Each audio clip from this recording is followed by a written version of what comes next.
Hi friends, எல்லாரும் எப்படி இருக்கீங்க? இன்றைக்கி உங்களுக்கு என்ன செஞ்சு காட்ட போகிறேன்னா, புளி இஞ்சி தான் பண்ணி காட்ட போகிறேன்.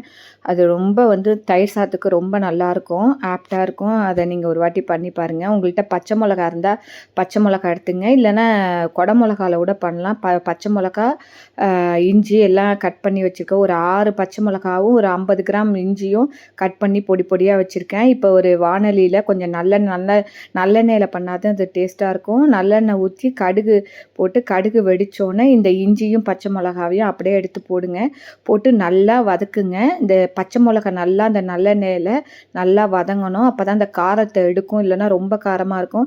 நான் பச்சை மிளகாய் ஏன் கம்மியாக போட்டிருக்கேன், ரொம்ப காரமாக இருக்கேன் பச்சை மிளகா, அதனால் நான் கொஞ்சம் கம்மியாக போட்டு இஞ்சி கூட போட்டிருக்கேன். கொஞ்சமாக தான், இது நிறையா பண்ணி வச்சுக்கலாம். உங்களுக்கு டெய்லி யூஸ் பண்ணுறீங்கன்னா பண்ணி வச்சுங்க, இல்லைன்னா கம்மியாக பண்ணி வச்சுட்டு வீணாக போய்டும். நம்ம ஃப்ரிட்ஜில் தானே வைக்க முடியும், அதனால் 1 வீக்குக்கு மட்டும் பண்ணி வச்சுங்க.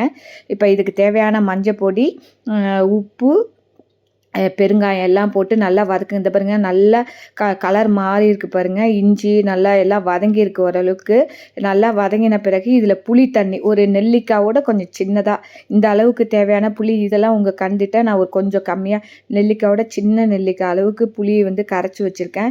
அதை நல்லா ஊற்றுங்க. ஊற்றி அது நல்லா கொதித்து வரணும். நல்லா சுண்டி கெட்டியாக வரும். நம்மளுக்கு கொஞ்சம் நீர்க்க வேணால் நீர்க்க எடுத்துங்க. அதை பாருங்கள், நல்லா கலந்து விட்டாச்சு.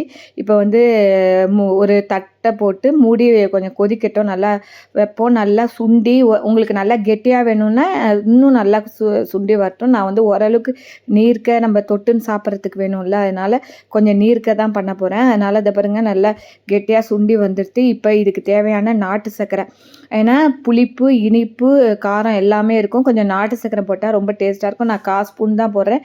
நீங்கள் இன்னும் கொஞ்சம் கூட 1 ஸ்பூன் கூட போடலாம். அவ்வளோதான், சுவையான புளி இஞ்சி ரெடி. நீங்களும் பண்ணி பாருங்கள். தயிர் சாதத்துக்கு நல்லாயிருக்கும். பிடிச்சிருந்தா லைக் பண்ணி, ஷேர் பண்ணி, சப்ஸ்கிரைப் பண்ணுங்கள். தேங்க்யூ.